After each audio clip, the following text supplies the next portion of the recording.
shadowy corridors of organized crime, a nickname is never just a name. It's an emblem of fear, respect, or even infamy that can immortalize a figure in the annals of history. From the cunning tacticians who masterminded vast criminal empires to the ruthless enforcers whose deeds echoed through the streets, these monikers serve as gateways into the lives and legends of some of the most notorious mob bosses. As we delve into the stories behind these intriguing aliases, we uncover more than just their criminal undertakings. We reveal the cultural impact and the human elements that make these figures larger than life. Join us on a journey through time and crime, where each nickname unfolds a chapter of ingenuity and notoriety. Scarface, Al Capone. The moniker Scarface serves as a visceral testament to the ruthless life and notorious legacy of Al Capone. Far from just a nickname, it references the prominent scars on the left side of Capone's face, which were the result of a bar fight during his younger years. These scars not only marked his visage, but also enhanced his fearsome reputation in the criminal underworld and beyond. Capone, one of the most infamous gangsters of the 1920s Prohibition era, leveraged his intimidating appearance and reputation to ascend the ranks of the Chicago outfit. The nickname Scarface, although detested by Capone himself, became synonymous with his image as a formidable mob boss, intertwined with tales of bootlegging, gambling, and intense gang rivalries that captured the public's imagination. The Chin, Vincent Gigante. Vincent Gigante's nickname, the Chin, derives not only from his prominent jawline, but also from a peculiar blend of cunning and theatrics. Gigante famously cultivated an image of feigned insanity to avoid legal repercussions, often seen shambling through Greenwich Village in a disheveled bathrobe and slippers, mumbling to himself. This act of deception contributed significantly to his enigmatic persona, making the Chin a figure shrouded in both mockery and awe. As the leader of the Genovese crime family, his seemingly vulnerable appearance belied a sharp strategic mind, capable of maintaining his influence and evading law enforcement's grasp for decades. Gigante's moniker and his bizarre public behavior became key elements of his legacy, highlighting the lengths to which mob bosses would go to protect their empires. The Teflon Don, John Gotti.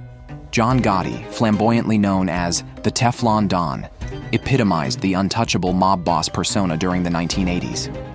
His nickname was born from the extraordinary fact that numerous high-profile charges and trials seemed to never stick, much like food on Teflon-coated cookware. Gotti's ability to repeatedly escape conviction added to his legend, making him a figure of immense fascination and notoriety in the media and among the public.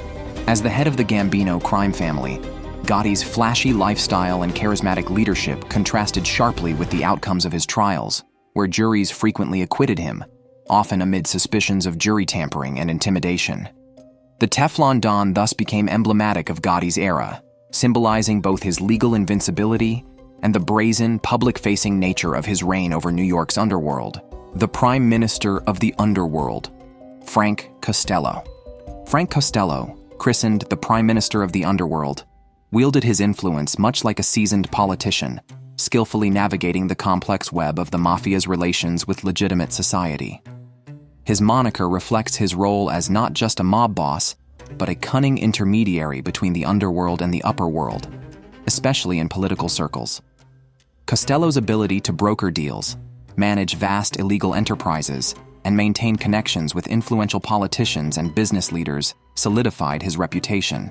He was a master of quiet power and influence, preferring negotiation and bribery over outright violence, which in turn allowed him to establish and maintain a relatively stable and enduring empire in the chaotic world of organized crime. Ice Pick Willie, Willie Alderman. Willie Alderman, notoriously known as Ice Pick Willie, derived his chilling nickname from his preferred method of murder, which involved the use of an ice pick. This choice of weapon not only signified a cold-blooded efficiency, but also contributed to a sinister reputation that preceded him in the underworld. As a feared enforcer, his actions cast a long shadow over his associates and enemies alike, ensuring that his presence was met with trepidation. The moniker Ice Pick Willie encapsulates the brutal precision of his methods and the icy detachment with which he approached his role within the criminal milieu, making him a figure of both dread and fascination in the annals of organized crime history. The Iceman, Richard Kuklinski. Richard Kuklinski, infamously known as the Iceman, earned his chilling moniker through his brutal method of freezing victims to obscure their time of death, thwarting law enforcement efforts to solve numerous murders he was suspected of committing. His cold-blooded demeanor and capacity for extreme violence made him one of the most feared hitmen in the criminal world. Kuklinski's nickname encapsulates not only his methodical approach to murder, but also his emotionless and detached nature when describing his crimes in later confessions. Working primarily for the DeCavalcante and Gambino crime families, his reputation as the Iceman became a stark reminder of the macabre capabilities and the calculated, icy detachment of the most notorious hitmen in the history of organized crime. Crazy Joe, Joe Gallo. The moniker Crazy Joe aptly captures Joe Gallo's erratic and rebellious demeanor within the traditionally structured world of the mafia. Known for his flamboyant lifestyle and penchant for mingling with celebrities and intellectuals, Gallo's unpredictable nature often unnerved both his allies and adversaries. His role in the notorious First Colombo War showcased his willingness to challenge the status quo and instigate gang violence, further cementing his reputation as a wild card. Crazy Joe not only referred to his unpredictable tactics, but also to his boldness in crossing traditional boundaries of organized crime, making him a standout figure in the criminal landscape of his time. Gentle Don, Angelo Bruno. Angelo Bruno, known as the Gentle Don, was a stark contrast to the typical image of a mob boss, earning his nickname through a leadership style that favored brains over brawn. As the head of the Philadelphia crime family, Bruno preferred using diplomacy and business acumen to maintain order and expand his enterprises, often avoiding the unnecessary violence that characterized many of his contemporaries.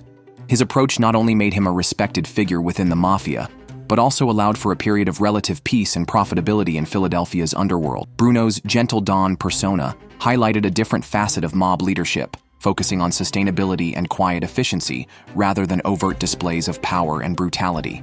Mad Sam, Sam DeStefano. The nickname Mad Sam fittingly describes Sam DeStefano's infamous tenure as one of the most feared and psychotic mobsters of his time. Known for his brutal enforcement tactics and sadistic pleasure in torturing his victims, DeStefano's reputation for madness was well-earned and widely recognized within the Chicago outfit. His behavior was so extreme that even fellow mobsters were wary of his presence, fearing his unpredictable outbursts and cruel methods. Mad Sam epitomized the darkest sides of mob brutality, embodying the terror that organized crime could inflict when governed by such a psychotic individual. His moniker remains synonymous with the sheer terror he instilled in both the criminal underworld and the public imagination. Gaspipe, Anthony Casso. Anthony Casso, infamously known as Gaspipe, derived his nickname from his reputedly explosive temper and propensity for violence, reminiscent of a volatile gas pipe ready to burst. His reign as a high-ranking member of the Lucchese crime family was marked by a brutal enforcement style and involvement in numerous murders. Casso's moniker reflected not just his method of operation, which allegedly included using a lead pipe as a weapon, but also his unpredictable and explosive nature. His reputation for ruthlessness helped solidify his status within the mob, but also made him a key target for law enforcement, ultimately leading to his downfall. Gaspipe remains a symbol of the extreme violence that can permeate the ranks of organized crime, where brutality often ensures both power and peril. The Beast, Salvatore Riina. Salvatore Riina, dubbed the Beast by both law enforcement and the public, was a Sicilian mafia boss whose rule was characterized by a fearsome level of ruthlessness. His leadership of the Corleonesi faction led to a bloody mafia war, resulting in the deaths of rival mafiosi, state officials, and innocent bystanders. Riina's nickname encapsulated his brutal approach to maintaining control and expanding his power, often resorting to murder to eliminate threats and enforce loyalty. Under his command, the mafia not only increased in power, but also in notoriety, with Riina's savage tactics significantly impacting Italian society and politics. The Beast not only reflected his merciless nature, but also the fear he instilled across Sicily and beyond. The Executioner, Anastasia. Anastasia, known as the Executioner, was a formidable figure in the American Mafia and the feared head of Murder Inc., a group allegedly responsible for hundreds of murders. His nickname was a grim descriptor of his primary role and his personal involvement in numerous killings. Anastasia's leadership was marked by a cold-blooded willingness to use murder as a tool to maintain discipline within the ranks and to deal with enemies. His reputation for violence and the sheer number of assassinations attributed to his command made him one of the most dreaded mobsters of his time. The executioner was not merely a nickname, but a statement of his dark legacy within the mob, showcasing the brutal efficiency and deadly resolve that characterized his rule. The Grim Reaper, Gregory Scarpa. Gregory Scarpa, ominously nicknamed the Grim Reaper, was a prolific hitman whose reputed involvement in countless murders cemented his dark legacy within the mafia. His role as an enforcer for the Colombo crime family was marked by a lethal efficiency that mirrored the merciless harbinger of death his nickname suggested. Scarpa's fearless demeanor and the cold-blooded nature of his assignments contributed to a persona that was both feared and revered in the underworld. His ability to evade capture for many years added an almost mythic quality to his reputation, making the Grim Reaper a fitting symbol of his deadly career and chilling impact on the streets of New York. Big Tuna. Tony Accardo. Tony Accardo, derisively called Big Tuna, earned this nickname not from his mob activities, but from an innocent passion for fishing, which was famously photographed during a period when he was under investigation. The image of the powerful mob boss who led the Chicago outfit for decades, holding a large tuna fish, seemed at odds with his formidable reputation, giving rise to the moniker. However, Accardo's leadership style contrasted sharply with this seemingly lighthearted nickname, as he was known for his strategic mind and ruthless enforcement. Big Tuna thus serves as a peculiar footnote in the serious and often brutal legacy of one of America's most effective crime bosses, the King of Cocaine, Pablo Escobar. Pablo Escobar, infamously known as the King of Cocaine, was the most notorious drug lord of his era, with a moniker that straightforwardly declared his dominance over the global cocaine market. His leadership of the Medellin cartel in Colombia turned the cocaine trade into a multi-billion-dollar enterprise, directly influencing both the economics and politics of Colombia and extending his reach into numerous countries. Escobar's nickname encapsulated not only his vast power and wealth, but also the pervasive impact of his operations, which were marked by unprecedented levels of violence and corruption. As the King of Cocaine, Escobar became a figure of both awe and horror, embodying the extreme highs and deadly lows of the drug trade in the late 20th century. Machine Gun Jack, Jack McGurn. Jack McGurn, christened Machine Gun Jack, earned his nickname due to his notorious preference for using machine guns, a choice that was both practical and symbolic during the tumultuous era of Prohibition gang wars. A key figure in the Chicago outfit, McGurn's expertise with this weapon made him a formidable force in the bloody battles against rival gangs, most notably during the infamous St. Valentine's Day massacre.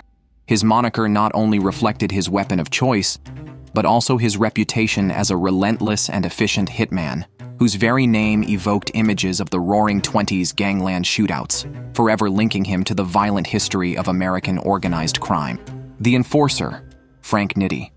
Frank Nitti, known as the Enforcer, served as Al Capone's ruthless right-hand man and one of the key architects of the Chicago outfit's power during the Prohibition era. His nickname was a direct nod to his primary role within the organization, enforcing Capone's directives and ensuring that their operations ran smoothly and without betrayal. Nitti's reputation for both strategic acumen and merciless action helped solidify the outfit's control over Chicago's underworld, making him a central figure in its notorious history. The Enforcer was not just a title. It was a stark reminder of the deadly seriousness and high stakes of mob life during its most violent years. Sammy the Bull, Sammy Gravano. Sammy Gravano, infamously nicknamed Sammy the Bull, was known for his direct involvement in numerous killings as a hitman for the Gambino crime family. His moniker reflects both his brute force and his unyielding loyalty, traits that made him one of the most feared and effective enforcers in the mafia. However, Gravano's legacy took a dramatic turn when he became a government witness, testifying against his fellow mobsters, including John Gotti. His role in dismantling the very crime family he once helped to uphold adds a layer of complexity to Sammy the Bull, turning a name synonymous with strength and loyalty into one also associated with betrayal and the fall of one of New York's most powerful mafia families. Johnny Sausage, John Barbato.